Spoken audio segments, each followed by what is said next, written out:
Bismillahirrahmanirrahim. Assalamu alaikum, my dear students. My name is Usman Hamid and I am your chemistry teacher. और आज हम लोग यहाँ पर इस MD CAT chemistry lecture series के अंदर अपने यूनिट नंबर 14 हाइड्रोकार्बन्स और उसमें अल्कीन्स के रिएक्शन जो है ना वो हम लोग शुरू करने जा रहे हैं। लेक्चर नंबर 1 में हम लोगों ने अल्केन्स का इंट्रोडक्शन पढ़ा, लेक्चर नंबर 2 में हमने हेलोजिनेशन पढ़ा, लेक्चर नंबर 3 में अल्कीन्स का इंट्रो पढ़ा, लेक्चर नंबर 4 में अल्कीन्स की प्रिपरेशंस पढ़ी और आज नंबर 5 में हम लोग यहाँ पर अल्कीन्स के रिएक्शन जो है ना वो डील करने जा रहे हैं।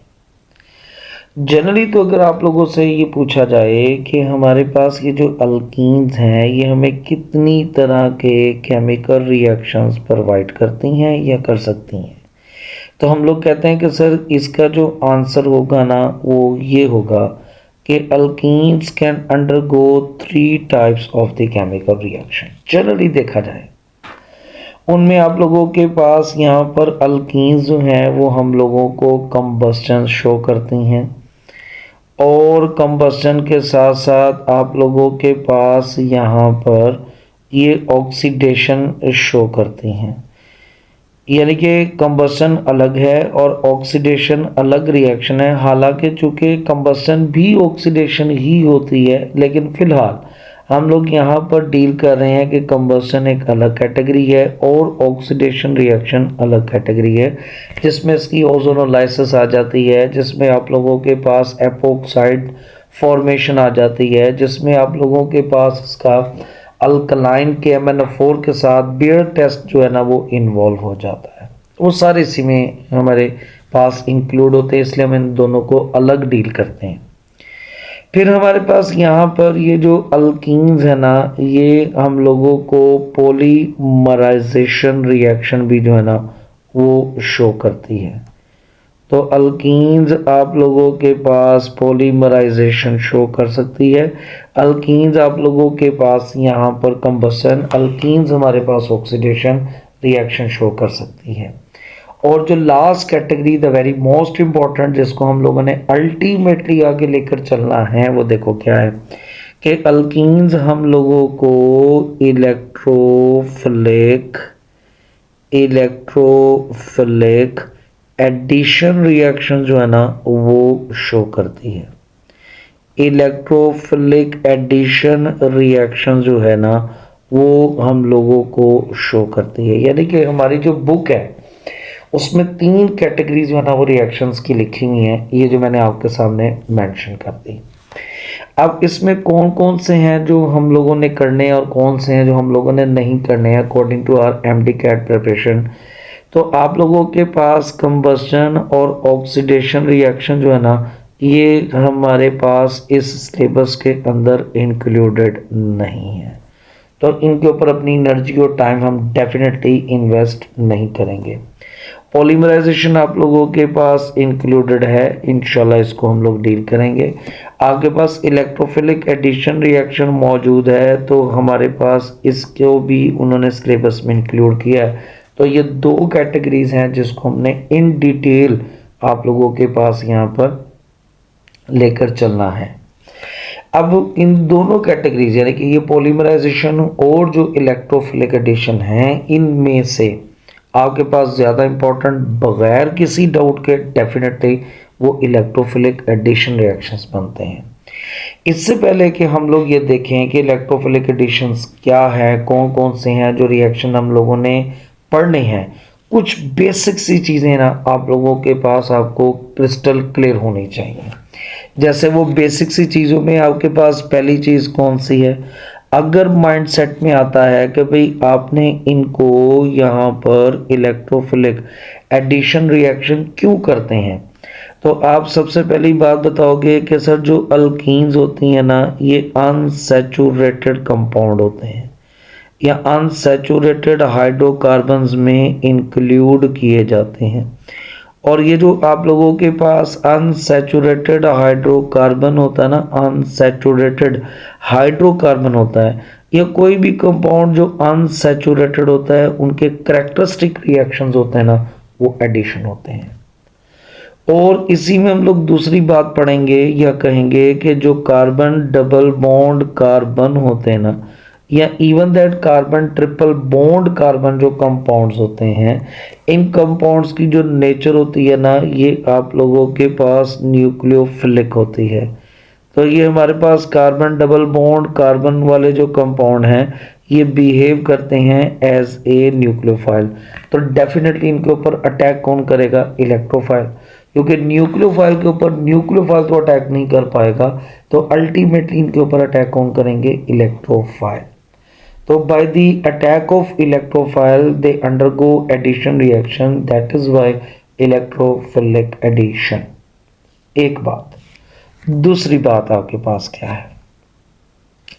हमारे पास यहाँ पर दूसरी बात ये आपको मालूम होनी चाहिए कि ये जो हमारे पास इलेक्ट्रोफिलिक एडिशन रिएक्शन होते हैं अल्कीन्स के अंदर, ये कितने स्टेप रिएक्शंस होते हैं?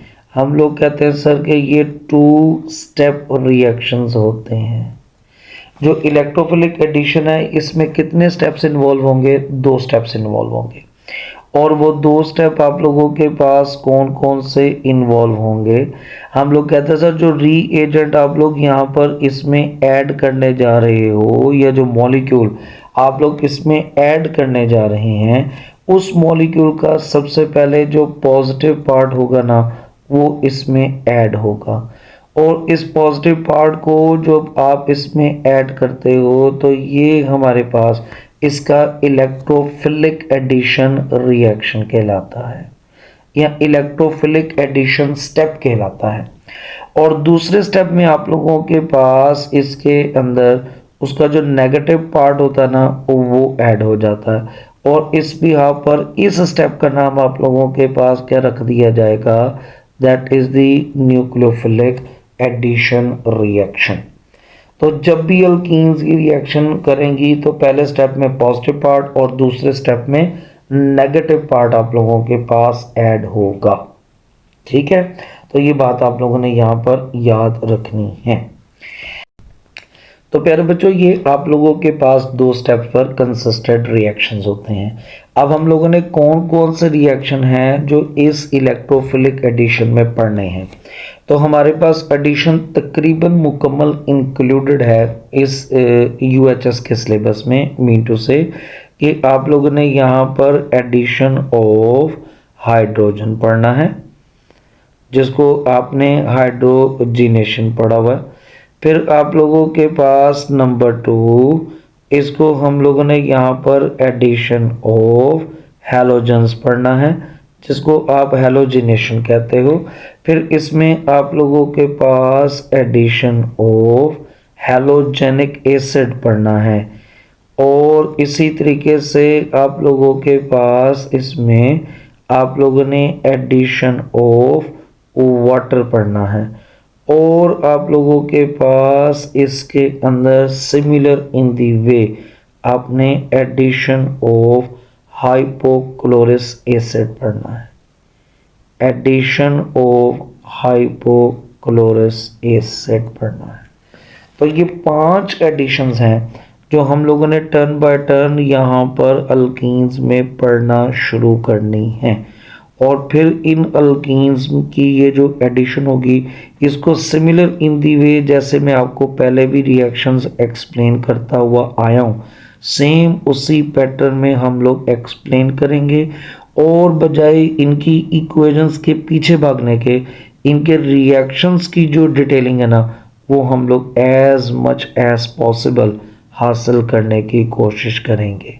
क्योंकि अगेन वही थ्योरी बेटे कि आप लोगों के पास यहाँ पर इक्वेशन तो बुक में भी लिखी हुई हैं, हमें इन रिएक्शंस की अंडरस्टैंडिंग जो है ना, उसके ऊपर ज़्यादा ध्यान देना है। तो आइए इस एडिशन को हम लोग यहाँ पर स्टार्ट करते हैं। और सबसे पहली एडिशन आप लोगों के पास द वेरी मोस्ट ईजी, वो एडिशन ऑफ हाइड्रोजन यानी कि हाइड्रोजनेशन रिएक्शन को स्टार्ट करते हैं। जी तो प्यारे बच्चों, हम लोगों ने इन रिएक्शंस ऑफ अल्कीन में जिस रिएक्शन को सबसे नंबर 1 पर चूज किया ना, वो आप लोगों के पास है, दैट इज द हाइड्रोजीनेशन। और ये जो आप लोगों के पास हाइड्रोजीनेशन का रिएक्शन है, इसके मैं किन किन पॉइंट्स के साथ आपको डील करवाऊंगा ये रिएक्शन, वो हमारे पास डेफिनेशन है, अदर नेम्स हैं, फिर हमारे पास कंडीशंस हैं, फिर आपके पास इसकी जनरल इक्वेशन जो हम लोग यहाँ पर बुक से कॉपी पेस्ट करेंगे, और देन आप लोगों के पास इनके यूजेस हैं। और अप्रोक्सीमेटली जो आपके पास इसमें एमसीक्यूज बनने की रेंज है ना, वो इन्हीं 3 4 5 हेडिंग्स के दरमियान में से ना हम लोग डेवलप कर लेते होते हैं। तो आइए इसको हम लोग यहाँ पर सबसे पहले स्टार्ट करते हैं कि अगर मैं ये कहूँ कि इस हाइड्रोजनेशन रिएक्शन की डेफिनेशन क्या है, तो ये आप लोगों के पास सिंपल एडिशन ऑफ हाइड्रोजन है। ये हमारे पास एडिशन ऑफ हाइड्रोजन है, यानी कि ये एक ऐसा प्रोसेस है, ये एक ऐसा रिएक्शन है जिस रिएक्शन के अंदर या जिस प्रोसेस के अंदर हाइड्रोजन किसी रिएक्टेंट के अंदर एडअप होता है, वो आप लोगों के पास हाइड्रोजीनेशन कहलाएगा। ठीक है, ये इसकी डेफिनेशन है हमारे पास। तो addition of hydrogen is hydrogenation. Other name की बात करें तो इसको हाइड्रोजनेशन के अलावा हम लोग और क्या नाम दे सकते हैं, इसको हम लोग हाइड्रोजनेशन के अलावा 2 और नाम भी जो है ना वो प्रोवाइड कर सकते हैं। एक तो आप लोगों के पास इसको सिंपल जो है ना वो रिडक्शन रिएक्शन भी कह सकते हैं, क्योंकि इसमें आप लोगों के पास एडिशन ऑफ हाइड्रोजन हो रही है, और हाइड्रोजन की एडिशन डेफिनेटली हमारे पास क्या कहलाती है, दैट इज द रिडक्शन। और दूसरा नाम इसको साइंटिस्ट की बुनियाद पर दिया जा सकता है, और वो एज यू नो ऑल हमारी बुक में मेंशन है, दैट इज द सेबेटियर सैंड्रन्स रिएक्शन। आप लोगों के पास मैं स्पेल्स पूरे नहीं लिख रहा इसमें, बेसिकली उसके पीछे सिर्फ और सिर्फ यही है कि जिन्हें हम टाइम सेव कर सकते हैं, तो इसको सेबेटियर सैंड्रन्स रिएक्शन का नाम भी हम लोग दे सकते हैं, यानी कि एस रिएक्शन इसको एब्रीवेट किया जा सकता है। तो ये आप लोगों के पास सेबेटियर सैंड्रन्स रिएक्शन होता है। फिर हमारे पास यहाँ पर इस रिएक्शन को करवाने के लिए हमें कंडीशंस कौन कौन सी चाहिए होती हैं, ये बड़ा इंपॉर्टेंट पॉइंट है। कंडीशन में वैसे तो इसको करवाने के लिए ना आपको एक स्पेसिफिक टेम्परेचर भी रिक्वायर्ड है, आपको यहाँ पर स्पेसिफिक प्रेशर भी रिक्वायर्ड है, जिसकी हूबहू वैल्यूज आप लोग अपनी बुक से नोट डाउन कर सकते हो। जैसे हमारे पास यहाँ पर इसके अंदर 200 ATM प्रेशर रिक्वायर्ड होता है, और 300 के राउंड अबाउट जो है ना वो हम लोग टेम्परेचर का इस्तेमाल करते हैं। लेकिन मेरे नजदीक इसकी कंडीशन इन दोनों में से जो ज्यादा अच्छी है ना, जिसके ऊपर सवाल बन सकते हैं, एमसीक्यूज बन सकते हैं, वो है यूज ऑफ द कैटलिस्ट। इस केमिकल रिएक्शन के अंदर आप लोगों के पास यहाँ पर टोटल जो है ना वो हम लोग 4 तरह के कैटलिस्ट यूज कर सकते हैं। प्लेटिनम है आपके पास, यहाँ पर प्लेटियम है, आप लोगों के पास यहाँ पर रेने निकल है, और आप लोगों के पास एज वेल एज यहाँ पर ऑर्डिनरी निकल जो है ना उसको शामिल करेंगे। आपके पास ऑर्डिनरी निकल जो है वो इसको भी हम लोग इसी में शामिल करेंगे। अगर हमारे पास इनके ऊपर एमसीक्यूज बनाने होना, तो हम लोग कहते हैं sir with respect to the efficiency, आप लोगों के पास ये जो 2 कैटलिस्ट है ना, प्लेटिनम और प्लेटियम, ये हम लोग मोस्ट एफिशिएंट कैटलिस्ट इनको कंसीडर करते हैं। और ये मोस्ट एफिशिएंट कैटलिस्ट आप लोगों के पास यहाँ पर क्यों कंसीडर किए जाते हैं, वेरी सिंपल, कि इन 2 कैटलिस्ट को यूज करते वक्त जो आपको रिएक्शन की कंडीशंस मेंटेन करनी पड़ती हैं वो रूम टेम्परेचर और प्रेशर है। और यहाँ पर कैटलिस्ट की एफिशिएंसी का जो स्टैंडर्ड हम लोग डेवलप करते हैं वो इसी भी यहाँ पर, कि इसकी मौजूदगी में रिएक्शन किन कंडीशंस के अंदर जो है ना वो कंप्लीट करवाया जाता है या करवाया जा सकता है। तो ये इसलिए मोस्ट एफिशिएंट है क्योंकि हम लोग इन केमिकल इसकी मौजूदगी में इस केमिकल रिएक्शन को रूम टेम्परेचर प्रेशर के ऊपर मेंटेन कर सकते हैं, करवा सकते हैं। दूसरे नंबर पर आप लोगों के पास हम जिसको इंक्लूड करते हैं ना, वो आप लोगों के पास है, दैट इज दी रेने निकल। और अगर मैं आपको कहूं कि इस रेने निकल को ना आप लोगों के पास एक और नाम भी दिया जाता है, और वो नाम आप लोगों के पास दिया जाता है, दैट इज दी स्पॉन्जी निकल। और इसको स्पॉन्जी निकल इसलिए कह दिया जाता है क्योंकि इसकी सरफेस जो होती है ना वो आप लोगों के पास पोरस होती है। और सरफेस क्यों पोरस होती होगी भला? अगर आप लोग थोड़ा सा याद करो अपनी किताब के मुताबिक, तो इसको आपने ना निकल एल्यूमिनियम के अलॉयज से जो है ना वो तैयार किया था। और इसको निकल एल्यूमिनियम के अलॉय को आपने सोडियम हाइड्रोक्साइड में डिसॉल्व करवाया, जिसके रिजल्ट में हाइड्रोजन गैस इवॉल्व होती है और वो इसकी सरफेस को पोरस कर देती है। इसकी सरफेस को पोरस करने का आप लोगों को क्या फायदा होता है?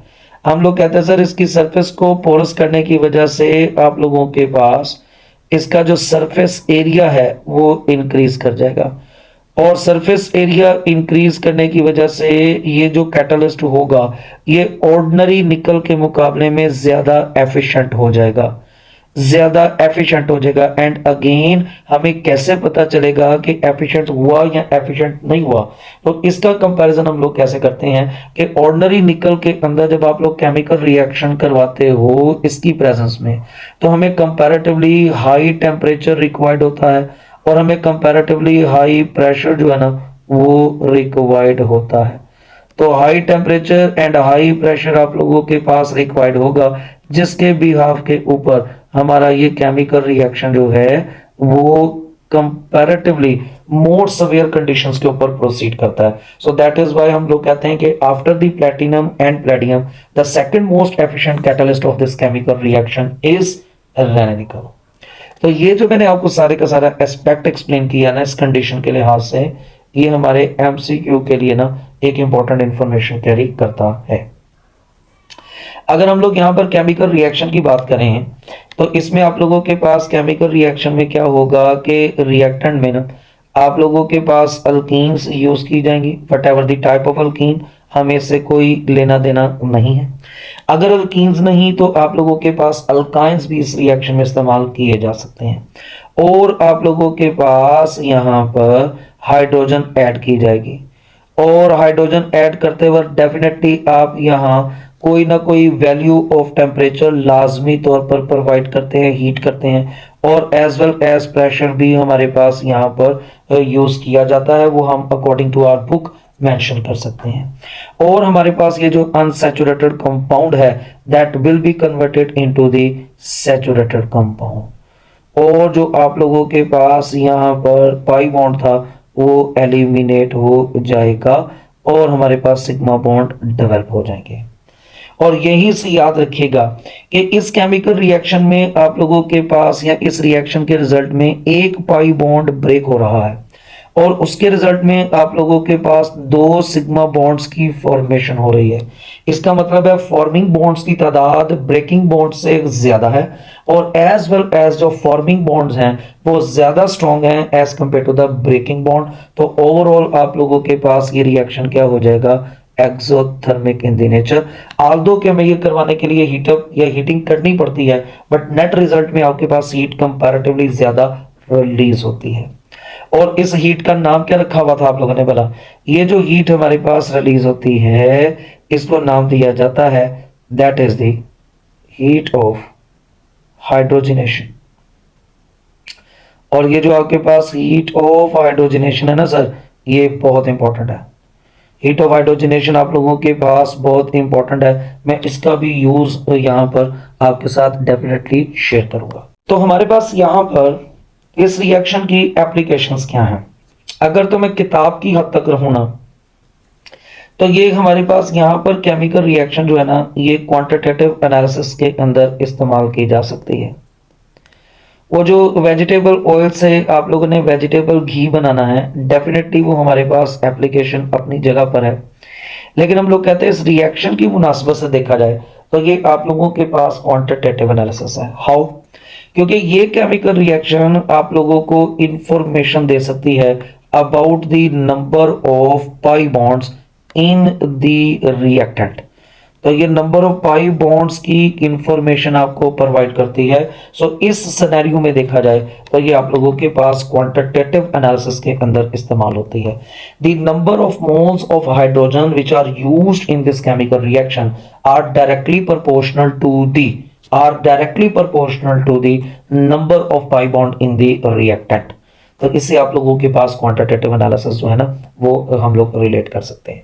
लेकिन इसका एक और बड़ा अच्छा यूज है और उसको अगर आप चाहें तो क्वालिटेटिव एनालिसिस के अंदर इंक्लूड कर सकते हैं, कंसीडर कर सकते हैं। और वो क्या कि सर ये जो आपके पास रिएक्शन है ना, ये जो हाइड्रोजनेशन वाला है, ये आप लोगों को इंफॉर्मेशन प्रोवाइड कर सकता है about the stability of alkenes. ये आप लोगों के पास हम लोगों को इंफॉर्मेशन प्रोवाइड कर सकता है about the stability of alkenes. How? हम लोग कहते हैं sir stability of alkenes is inversely proportional to the heat of hydrogenation. आपके पास हीट ऑफ हाइड्रोजनेशन, और इस कॉन्सेप्ट को हम लोग बहुत सारी जगहों के ऊपर एमसीक्यूज बनाने के लिए इस्तेमाल कर सकते हैं। बल्कि मैं इन फ्यूचर की नहीं किसी एक रिएक्शन के अंदर इस आइडिया को आप लोगों के साथ जरूर जरूर जरूर शेयर करने वाला हूं। सो ये याद रखना है कि अल्कीन की अगर हम लोगों ने यहाँ पर स्टेबिलिटी फाइंड आउट करनी हो तो heat of hydrogenation is one of the most important parameter. तो ये आप लोगों के पास हाइड्रोजनेशन के रिगार्डिंग वो सारी इंफॉर्मेशन और डाटा है जो हम लोगों के लिए बहुत ज्यादा जरूरी है। तो यहां पर हमारा ये रिएक्शन नंबर 1 जो है ना ये क्लोज हो जाएगा। जी तो प्यारे बच्चों हम लोग ने इसमें रिएक्शन नंबर 2 जो है ना, रिएक्शन नंबर 2 वो पढ़ने जा रहे हैं। और रिएक्शन नंबर 2 आप लोगों के पास है, that is the halogenation. Halogenation भी हमारे पेपर के पॉइंट ऑफ व्यू से अच्छी कैटेगरी वाला ही रिएक्शन जो है ना वो कंसीडर किया जाता है, यहाँ माना जाता है। सबसे पहले देखें, आपको ये देखना है कि हमारे पास यहाँ पर हैलोजिनेशन रिएक्शन की जो है ना वो डेफिनेशन क्या होगी। तो मैंने आपको कहा था कि आप जनरली जब हैलोजिनेशन की डेफिनेशन करते हो ना तो हम लोग कहते हैं सर कि हमारे पास यहाँ पर it is the introduction of halogen in a chemical compound. आपके पास introduction of halogen in a chemical compound, halogen को किसी भी केमिकल कंपाउंड में इंट्रोड्यूस कर दिया जाए अगर, तो ये हमारे पास यहाँ पर उसकी हैलोजिनेशन कहलाएगी। इसको हैलोजिनेशन कहलाए। और हमने ये शायद पहले भी बात पढ़ी थी कि हैलोजिनेशन के ऐड होने के जो मैकेनिज्म है ना उसकी बिहाफ के ऊपर आप इनको डिफरेंट कैटेगरीज या नाम दे सकते हो। जैसे अगर आप लोगों के पास आप अल्केन्स की हैलोजिनेशन को याद करो तो वो फ्री रेडिकल सब्स्टिट्यूशन रिएक्शन था, लेकिन यहाँ पर ये जो आप लोगों के पास रिएक्शन होगा ये कौन सा होगा, that is the electrophilic addition reaction. तो ये आप लोगों के पास इलेक्ट्रोफिलिक एडिशन रिएक्शन की कैटेगरी में आता है। तो हम लोग कहते हैं सर कि आप लोगों के पास यहाँ पर जो हैलोजिनेशन है ना ये इलेक्ट्रोफिलिक एडिशन रिएक्शन कहलाएंगे। ठीक हो गया। फिर हम लोग कहते हैं सर कि आप लोगों के पास यहाँ पर चूंकि अल्कीन्स है ना बेटे, तो हम आप ऑलरेडी ये बात पढ़ चुके हैं कि जो अल्कीन्स होती हैं इनमें रिएक्शन ही एडिशन के होने हैं, और एडिशन आप लोगों के पास हमेशा इलेक्ट्रोफिलिक होनी है क्योंकि बजाते खुद आप लोगों के पास अल्कीन्स क्या हैं वो न्यूक्लियोफाइल होती हैं। इसलिए रिएक्शन आपके पास कौन सा होगा, इलेक्ट्रोफिलिक एडिशन रिएक्शन होगा। नंबर 2 पॉइंट जो मैंने आपके लिए बनाया ना ये बहुत इंपॉर्टेंट है और वो आप लोगों के पास है, दैट इज द प्रोडक्ट। अगर हम लोग प्रोडक्ट के सिनेरियो में इस रिएक्शन को देखें ना तो बड़ा इंपॉर्टेंट एक एस्पेक्ट है जो मैं आप लोगों के साथ यहां पर शेयर करना चाहता हूं। मैं कहता हूं कि सर हैलोजिनेशन इन अल्कीन्स में जो बनने वाली प्रोडक्ट है ना उस प्रोडक्ट की नेचर कौन डिसाइड करेगा, कौन डिसाइड करेगा, तो हम लोग कहते हैं वो आपके पास सॉल्वेंट डिसाइड करेगा। ये एमसीक्यूज के पॉइंट ऑफ व्यू से ना बहुत अच्छा एक टॉपिक या हेडिंग है।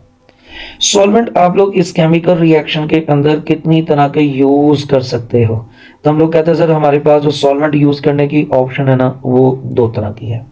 एक आप लोगों के पास यहाँ पर सॉल्वेंट है जो हम लोग इनर्ट यूज कर सकते हैं जो हैलोजेंस के साथ किसी किस्म का केमिकल रिएक्शन नहीं करेगा, और एक आप लोगों के पास सॉल्वेंट है जिसको हम लोग कह सकते हैं कि वो एक्टिव सॉल्वेंट है जो कि हैलोजन के साथ केमिकली रिएक्ट कर देगा before electrophilic addition reaction with alkenes. और अगर सॉल्वेंट हैलोजन के साथ रिएक्ट कर गया तो फिर डेफिनेटली बनने वाली प्रोडक्ट की नेचर क्या होगी, entirely different from each other हो जाएगी। ओके हो गया। अब आपके पास इनर्ट सॉल्वेंट और जो हमारे पास एक्टिव सॉल्वेंट्स हैं इनकी एग्जांपल्स क्या बुक में अवेलेबल है या आप लोगों के पास बुक से कोई इसका रेफरेंस मिलता बनता है, डेफिनेटली। हम लोग कहते हैं सर कि आपके पास इनर्ट का मतलब है कि जो वो वाली हैलोजिनेशन जो आप लोग यहाँ पर करवा रहे हैं इन CCl4, और एक्टिव सॉल्वेंट में आप लोग किसको इंक्लूड कर दोगे कि वो वाली हैलोजिनेशन जो आप लोगों के पास वाटर में डालकर करवाई जाती है। और जब आप लोगों के पास वाटर में डालकर करवाई जाती है ना, तो हैलोजन जो है वो वाटर के साथ केमिकली रिएक्ट कर जाएंगे और आप लोगों के पास बनाएंगे हाइपोहैलस एसिड। और इस एडिशन का नाम है एडिशन ऑफ हाइपोहैलस एसिड्स, जो कि हमने डेफिनेटली अलग इसको डील करना है। तो ये एक्टिव यानी कि पोलर सॉल्वेंट वाटर जैसे के साथ केमिकली रिएक्ट करते हैं और रिएक्ट करने के बाद आप लोगों के पास एक नया कंपाउंड बना लेते हैं और वो कंपाउंड आप लोगों के पास पानी में ऐड होगा।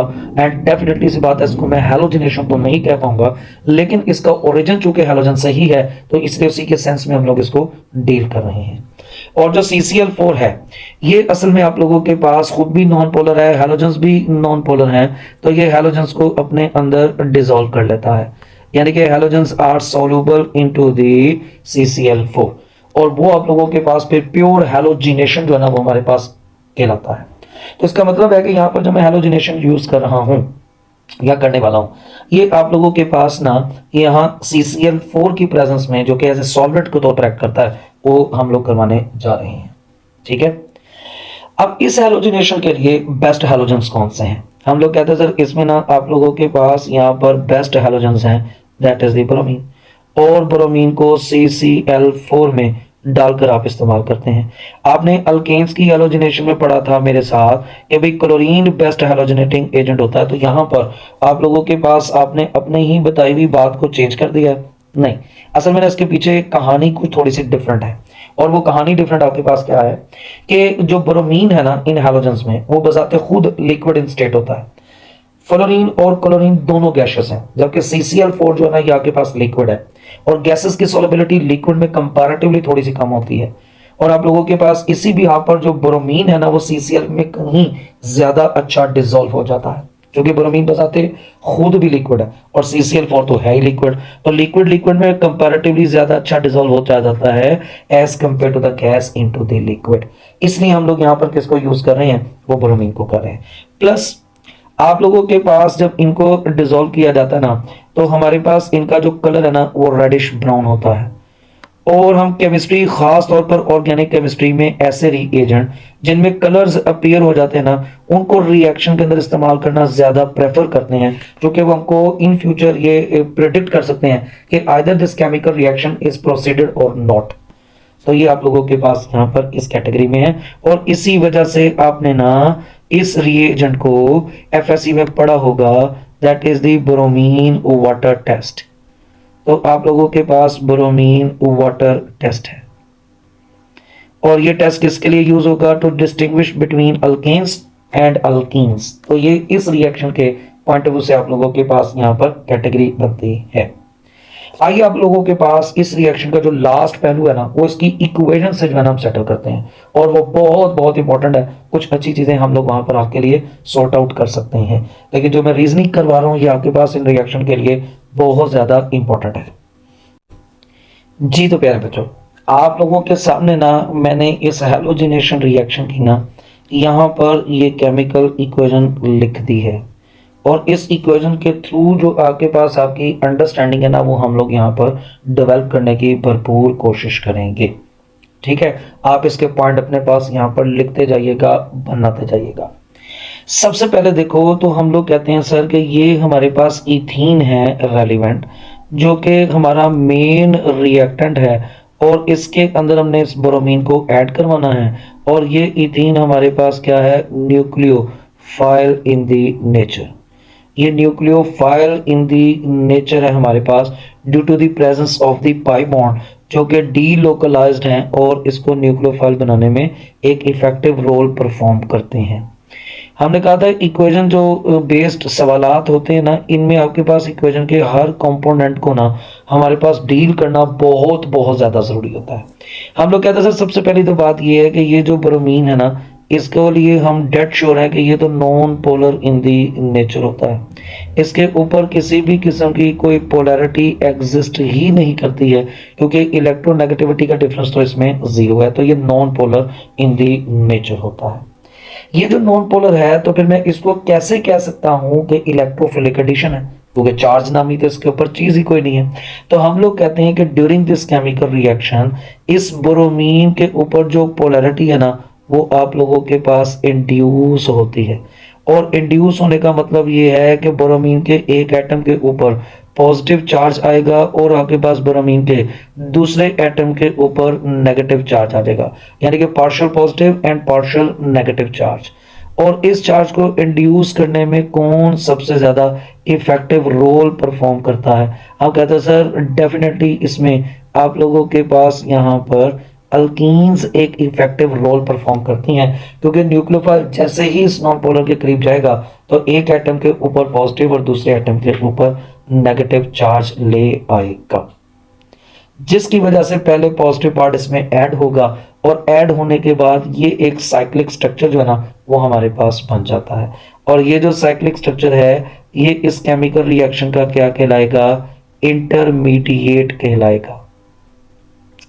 ये इस केमिकल रिएक्शन का क्या कहलाएगा? इंटरमीडिएट कहलाता है। सो हम लोग कहते हैं ये हमारे पास इसका इंटरमीडिएट है। और इस इंटरमीडिएट के बारे में आपने 3 बातें खास तौर पर ना याद रखनी है कि चैप्टर नंबर 8 में ना ये वाहिद आपके पास इंटरमीडिएट है जो कि साइक्लिक इन दी स्ट्रक्चर है, और आप लोगों के पास as well as heterocyclic in the nature होता है। साइक्लिक भी है और हेट्रोसाइक्लिक इन दी नेचर भी है, क्योंकि इसमें ब्रोमीन जो है वो अदर देन कार्बन एटम है। और फिर हम लोग कह सकते हैं कि ये जो आपके पास इंटरमीडिएट है ये इलेक्ट्रोफाइल इन दी नेचर होता है या इलेक्ट्रोफिलिक नेचर में एग्जिस्ट करता है, कि जैसे ही आप इस स्ट्रक्चर को गौर से देखेंगे तो आपको नजर आएगा कि ब्रोमीन के ऊपर कौन सा चार्ज होता है? That is the positive. इसलिए इसको ब्रोमोनियम आयन का नाम भी दिया जाता है और ये इलेक्ट्रोफिलिक इन दी नेचर होगा और हाईली अनस्टेबल है, क्योंकि ब्रोमीन 2 बॉन्ड बनाने के साथ साथ पॉजिटिवली चार्ज भी हो चुका है। तो फौरन इसके ऊपर आप लोगों के पास दूसरा जो ब्रोमीन है ना वो अटैक करेगा, और वो ब्रोमीन आप लोगों के पास नेगेटिव है जो किसी एक कार्बन के ऊपर अटैक करेगा, जिससे आप लोगों के पास ये फाइनल प्रोडक्ट बनेगी। और इस फाइनल प्रोडक्ट को आप लोग नाम देते हो that is the trans addition product. और आप लोगों के पास इसको 1,2 डाइब्रोमो इथेन भी कह सकते हैं, बट ये ट्रांस एडिशन प्रोडक्ट है। ये ट्रांस एडिशन प्रोडक्ट क्यों है? क्योंकि इसमें ब्रोमीन जो है ना ये आप लोगों के पास यहाँ पर ऑपोजिट साइड के ऊपर अटैच है एक दूसरे से, तो इस वजह से ये ट्रांस एडिशन प्रोडक्ट हमारे पास कहलाती है। और ऐसा क्यों है कि ब्रोमीन एक दूसरे से ऑपोजिट साइड पर है? द रीजन इज कि ब्रोमीन एक आप लोगों के पास लार्ज साइज मॉलिक्यूल या लार्ज साइज एटम होता है, और अगर आप लोगों के पास ये लार्ज साइज एटम हैं और दोनों एक ही तरफ लग जाएं तो इनके दरमियान एक strong force of repulsion develop होगी, और उस रिपल्जन की वजह से ये जो हमारे पास प्रोडक्ट होगी इस प्रोडक्ट की स्टेबिलिटी में क्या हो जाएगी? कमी। और अगर इसके अंदर स्टेबिलिटी में कमी आ गई सो इट मींस कि आप लोगों के पास फिर इस प्रोडक्ट का बनना कंपैरेटिवली मुश्किल हो जाएगा, और उसको आसान करने के लिए या उस मुश्किल को इजी करने के लिए ये ब्रोमीन जो है ना ये एक दूसरे से ऑपोजिट डायरेक्शन में अटैच हो जाते हैं, जिससे अल्टीमेटली आप लोगों के पास ये जो प्रोडक्ट है ना वो कंपैरेटिवली स्टेबल हो जाती है। CCl4 का ना अपना जाती कोई कलर नहीं होता। रेडिश ब्राउन कलर के लिए रिस्पॉन्सिबल फैक्टर कौन होता है? वो ब्रोमीन होता है।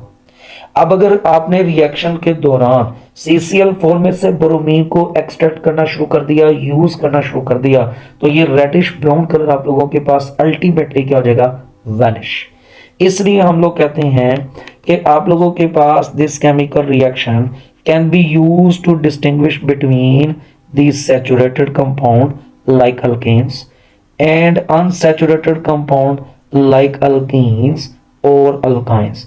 alkenes और alkynes में ये ब्रोमीन ऐड होती जाएगी, कंज्यूम होती जाएगी, और उसका जो रेडिश ब्राउन कलर है ना वो आप लोगों के पास खत्म होता चला जाएगा, जबकि अल्केन्स ये रिएक्शन रूम टेम्परेचर पर हमें पॉजिटिव प्रोवाइड नहीं करती हैं।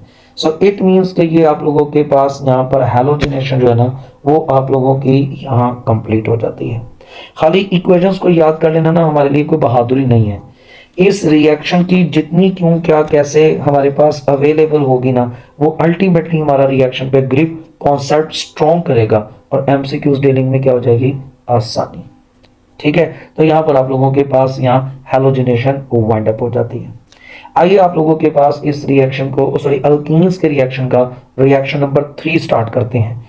और अब जो रिएक्शन मैं चूज किए हैं आप लोगों के लिए, उनमें सवाल आपको पूछे जाने की कैटेगरी मजीद एडअप या प्लस हो जाएंगी। सो देखते हैं कि उसमें मैं आप लोगों के लिए क्या क्या चीजें मजीद सॉर्ट आउट कर सकता हूं।